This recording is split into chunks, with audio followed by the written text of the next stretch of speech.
অ্যাসোসিয়েশনের কাফরুল মিরপুর এবং বৃহত্তর মিরপুরের সম্মানিত সদস্যবৃন্দ, মঞ্চে বসা সম্মানিত নেতৃবৃন্দ এবং সাংবাদিক বন্ধুগণ, আমি ধারণা করছি এখানে আজকে অন্য কোনো শুভাকাঙ্ক্ষীরা নাই। যদি থাকেন তারাও আল্লাহ তাবারক ওয়া তাআলার শুকরিয়া আদায় করি। এই দুপুরটা অন্তত আল্লাহ তাআলা আমার পেশার সাথেই সম্পৃক্ত। যে ঘরের সদস্য আপনারা, সে ঘরের সদস্য আমিও। এরকমটা পরিবেশে আমার সম্মানিত ভাই এবং বন্ধুদের সাথে আল্লাহ আমাকে সামিল হওয়ার তৌফিক দিয়েছেন, আলহামদুলিল্লাহ। বাংলাদেশ আমাদের প্রিয় জন্মভূমি। আমরা বাংলাদেশ জাতিরাষ্ট্রের নাগরিক। ছোট্ট জমিন, বিপুল সংখ্যক জনসম্পদ। আমি কখনো জনসংখ্যা বলি না। আল্লাহ তাআলা মানব জাতিকে সম্পদ হিসাবে পয়দা করেছেন, সংখ্যা হিসাবে নয়। সুতরাং আল্লাহ তাআলা বিপুল জনসম্পদ আমাদেরকে দান করেছেন। সত্যিকার অর্থে একজন মানব সন্তানকে যদি সম্পদে পরিণত করতে হয়, তাহলে দুইটা জিনিস তার লাগবেই। নাম্বার 1 হচ্ছে তার সুস্বাস্থ্য বা সুচিকিৎসা। নাম্বার 2 তার সুশিক্ষা।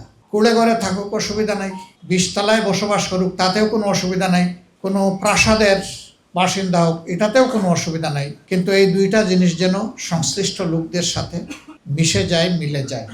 সুস্বাস্থ্য ছাড়া একজন মানুষ জীবনে উঠে দাঁড়াতে পারে না। রাসূল করিম সাল্লাল্লাহু আলাইহি সাল্লামের সহিহ হাদিস, আল্লাহ তাআলার কাছে দুর্বল মুমিনের চাইতে শক্তিশালী মুমিন অনেক প্রিয়। এই শক্তি দুই দিক থেকে বোঝানো হয়েছে, ইমানের শক্তি এবং শারীরিক শক্তি দুটোই। আপনার ইমানের শক্তি আছে কিন্তু শারীরিক শক্তি নেই, আপনি বড় কোনো সামাজিক কাজ করতে পারবেন না, মানুষের বড় কোনো উপকারে আপনি আসবেন না, এমনকি নিজের উপকারও অনেক সময় নিজে সাধন করতে পারবেন না। এই জন্য সুস্থতা আল্লাহর অনেক বড় নিয়ামত। তাই বলা হয়েছে 5টি জিনিসের আগে 5টি জিনিসকে প্রাধান্য দাও।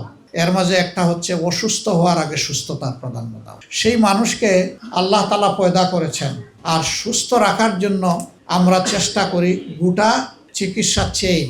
এটা আপনাদের থেকে শুরু হয়ে রাষ্ট্রের সর্বোচ্চ চিকিৎসা ব্যবস্থা পর্যন্ত এটা পৌঁছায়।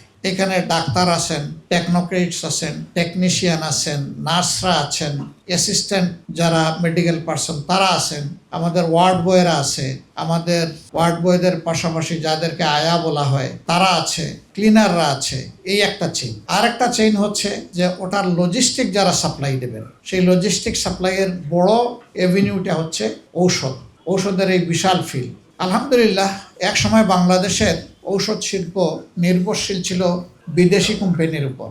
এখন তা অনেকটাই আমরা স্বনির্ভরতা শুধু অর্জন করি নাই, দুনিয়ার 38টি দেশে বাংলাদেশ থেকে এখন ঔষধ রপ্তানি হয় এবং রপ্তানি খাতে বিশেষ উল্লেখযোগ্য অবদান রেখে যাচ্ছে ঔষধ।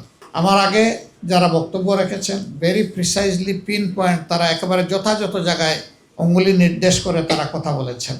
একটা সমাজে সুস্থ মানুষের সুস্থ বিকাশের জন্য পারস্পরিক সহযোগিতা লাগবে। এখানে চিকিৎসার সাথে জড়িত নন এমন লোকদেরও সহযোগিতা লাগবে। এই জন্য মানুষের দুইটা স্বাস্থ্য থাকে, একটা হচ্ছে ফিজিক্যাল হেলথ আর একটা হচ্ছে মেন্টাল হেলথ। ফিজিক্যাল হেলথটা অ্যাবসলিউটলি আমরা যারা চিকিৎসা ব্যবস্থাপনার সাথে জড়িত তাদের সাথে সম্পর্কিত, কিন্তু মেন্টাল হেলথের সাথে দেশের সরকার থেকে শুরু করে একেবারে সাধারণ নাগরিক পর্যন্ত সবাই জড়িত। একবারে গ্রামের কিছু মানুষ তারা একজন মানুষকে বোকা বানানোর জন্য সিদ্ধান্ত নিল। তারা বসে বলল 10-12 জন যে ওর সাথে দেখা এলে বলবা যে তোমার শরীরটা এত দুর্বল লাগতেছে, মুখটা এত মলিন, কপালে এত ভাঁজ, তোমাকে তো আগে এরকম দেখিনি। প্রথম যে বলছে এটাকে সে পাত্তা দেয়নি, যে বোধহয় আমার সাথে তামসা করতেছে। 2 নম্বর জন যখন বলছে তখন একটু চিন্তায় পড়ছে, ও যা বললো এ দেখি তাই বলে। এইভাবে আরো অনেকে যখন বলল তখন লোকটা ভীষণ চিন্তায় পড়ে গেল। দৌড়ে আয়নার সামনে গিয়ে দেখে না, আমি তো যেমন ছিলাম তেমনই আছি। ওখান থেকে বের হয়ে গিয়ে আরেকজনের সাথে দেখা, সেও একই কথা বলে। তখন সে কনফিউশনে পড়ে গেল, যে চোখটা দিয়ে আমি আমার চেহারা দেখছি এই চোখটা ঠিক আছে তো? এখন নিজের চোখকে অবিশ্বাস করা শুরু করলো।